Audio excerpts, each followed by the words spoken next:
Hello and welcome to yet another episode of the Academy Driving Women Entrepreneurship. On today's episode with me is the founder of the Young Female Empowerment Africa, Miss Uju Chukwu. It's great to have you with us on the Academy. Thank you, Ms. Taiwo. All right, so first of all, give us a brief background information of who you really are and what you do. Okay, like you said earlier, I'm Ms. Chukwu Uju by name. I'm the founder of Young Females Empowerment Africa. I'm from a family of 10. Yeah. Wow. A large one. So yeah, I'm through with school, actually working now and running my own NGO at the same time. Yeah, basically that's my background. All right, this young NGO, could you share with us exactly what it's into, what you do? Okay, it's self-explanatory anyways. Like the name goes, Young Female Empowerment Africa. It's about empowering the female generation for global change. Okay. Basically, we are dealing with not just the young. When we talk about young females, we don't talk about the young from like 0 to 12. We're talking about the young from, let's say, 12 to 45. Because at that stage, you're still young at heart. Empowering them also means that we are trying to reach out to ways in which we can bring hope to them, especially to those who are hopeless. Give them a reason to want to live life, give them a reason to be happy, and see that, yes, there's a future ahead of them. That's basically what we are running for. But is this what you ever wanted to do? Or what inspired you to go into having an NGO on young female entrepreneurs and women? Okay, an NGO is something that you have to have the passion to go into it. It's more like, it's an adventurous part of life. Trust me, a business is even way easier, if I must say, compared to an NGO, because a business you're running to make profit.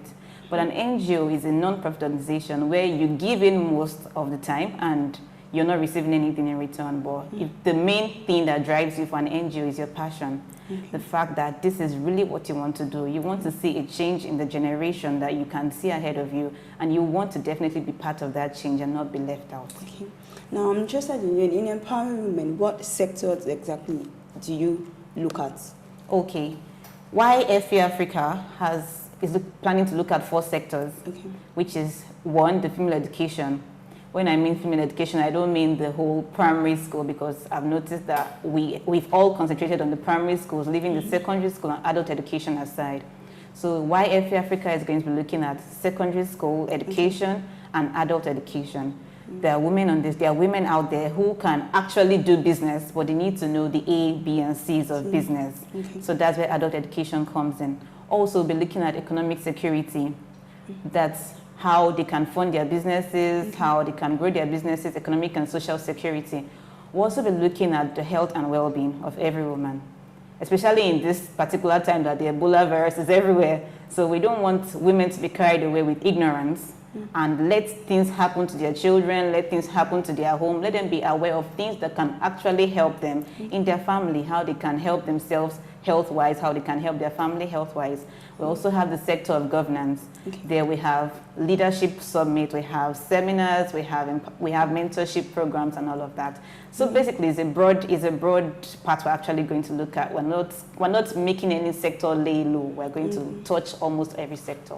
Okay, now I'm tempted to ask this question because you're young, you're a female, okay, you're empowered, and you're also an African. But now, was there any personal thing that led you into saying, okay, I want to go into this? Probably a personal experience from way back or something. Okay, yeah, I won't say like it's a negative personal experience, anyways, but it's a positive one that I looked at myself. I'm young, like you said, I'm young. And I'm like, okay, I've gotten to this extent in life. And I walk on the street every day and I see girls who are my age, who are younger than me and who are older than me. And they're on the streets, either they're begging for alms or they're going into prostitution or one of those things. And I'm like, okay, why do I have to watch all this happen? I can't keep giving alms every day. I could actually help to empower these people to get to a particular place in life. Everybody can be like me and even better. So that was actually the dream behind it. Okay. But now starting up, you've eventually started, and I'm not saying you've tried, because beginning the dream is something that would take a lot. How has the journey been so far?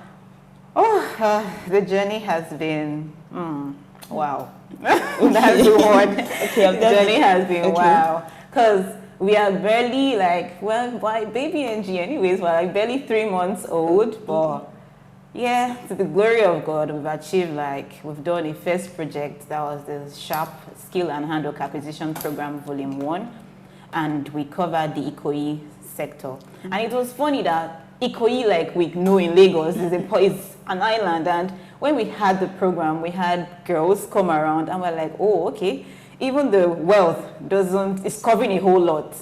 So we had girls who came for the program and they were really, really happy because we had to give them feedback forms. The feedback we got were really wonderful because these people actually need these things, but they actually need who can help them find such things they are looking for. So it's been actually a challenging journey. So far, so good. Then finding the right team is something else. When I wanted to do my first program, I just thank God because I had the right team to work with me, and it was a success. But finding the right team is something that is not that easy because there are people who just want to do and be, okay, I'm part of an NGO.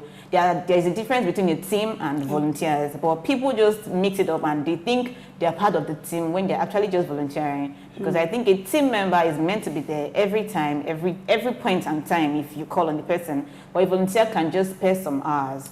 So basically, finding a team, the challenges we've had so far is finding a team, finding the perfect team, then funding. It has been solely me and my team. Funding, and aside that, every other thing is going real fine. Okay. All right, but now I'm very sure you had personal experiences from these females looking at people on the street, as you said, going up. What exactly do you think can be done to eradicate all of this? Apart from what you started doing already. Okay, so first of all, the Young Female Empowerment Africa, there are some sectors which I know, aside the 4 I've listed, are really pending. There's a part where if there's a way the government can do something about it, or if there's a way something can be done about it, the girls on the street, if there's a way they can be spoken to. We at YFE Africa, we plan to reach out to these girls, but there's a way the government can organize something, bring in names, and call people like us to come speak to them, to come tell them, okay, there's actually hope. You mustn't be here, you mustn't be there. There's a place where a particular person, a first leg has to go in for us, the NGOs, to come in and help. And aside the government, aside us, the NGO, individuals, everybody working on the street, you can see a girl that you can help. You can see anybody you can help. It all takes the strength of every person trying to help every person. It doesn't take a group. It mustn't be a group. It mustn't be the government. So if we as individuals can step up to the task and help and talk to one person beside you, you mustn't give arms all the time. It's not all about money.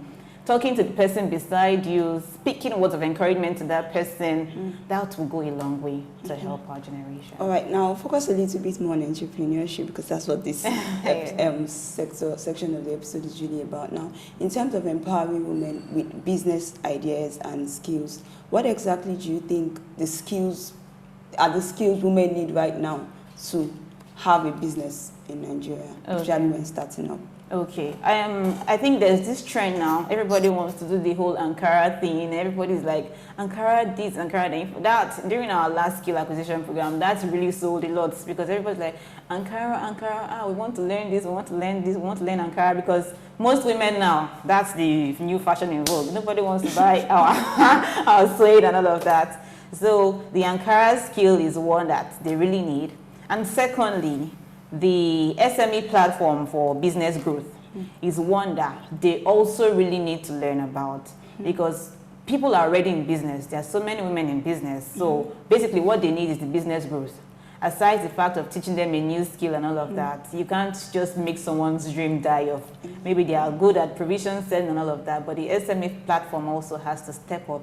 Then the third skill I think they need is basically hairdressing, a lot of that, People are beginning to develop love for that. So basically it's business step up, that's the SME, then the Ankara process, and thirdly, the hairdressing business. Okay, all right. Now I'll ask you a little bit of personal question. Concerning, there are lots of issues where you see women say they want to go into business, but they have this idea or impression that I'll definitely get married to a man and then we'll provide all the money. What do you have to say about that? Okay, if I must come from the Bible now, instead, a woman is supposed to be a man's helpmate.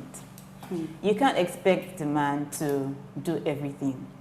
But secondly, that doesn't mean you should lose your role as a woman. The woman is there, yes, to build the family. The man is out there pursuing and trying to work hard for the family, but the woman is there to support the man. To be, in my own theory, I see the man as the head and the woman is the neck. So you have to help uplift the neck. That is your role as a woman in the family. So even if you're married, you have to try and have something doing, no matter how small, at least to bring in funds that can help support your husband. So women and entrepreneurship are things that you can blend together. Being a woman and being an entrepreneur are two things that work perfectly well. In fact, I think that's how life is meant to be, because you can't just be idle. It's not just right to be idle, even if it means just having a shop beside your house, putting someone there, but you know you can raise little funds from it. I think that's my advice to every woman. But don't forget your rule. Take care of the children and still be submissive to the man. Be submissive, okay.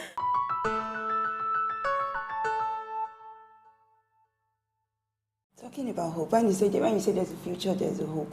Now, there are many people that just go, many females that just come into earth, and they don't know exactly what their purpose is or how to even realize their purpose. How was it for you, realizing what you were supposed to do and what you wanted to do?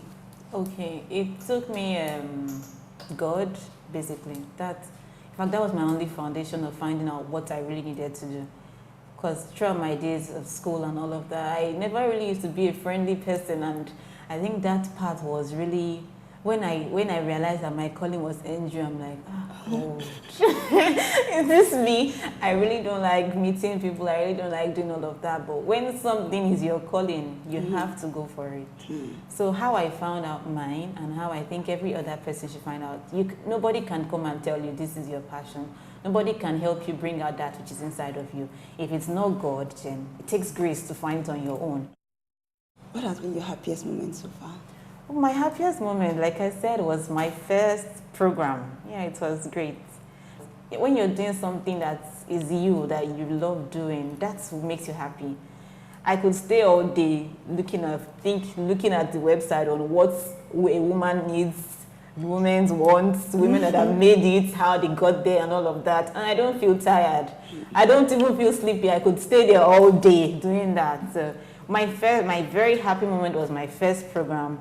And I got girls saying, thank you very much, God bless you. You don't know how much those words mean, but if it comes to you like, God bless you for what you've done in our lives, it's just a very happy thing. Okay. Finally, what next are we expecting from YFEA? Okay, quite a lot. Anyways, for this December, we planned on doing something about adult education. Okay. Yeah, reaching out to women and just going into the streets and trying to do a survey. Okay. Run a thorough survey on women and those that really need adult education. Okay. Especially, like I said before, people that have the business but they don't know what the profits, margins, and all of that. We need to bring them into class. They may also need to reach out to girls who are out there who don't even know how to read or write. We have to start with them. Then also, for now, for this Christmas period, we have the adult education on ground. Then for every single day next year, we have a program we're going to be calling Streetwise.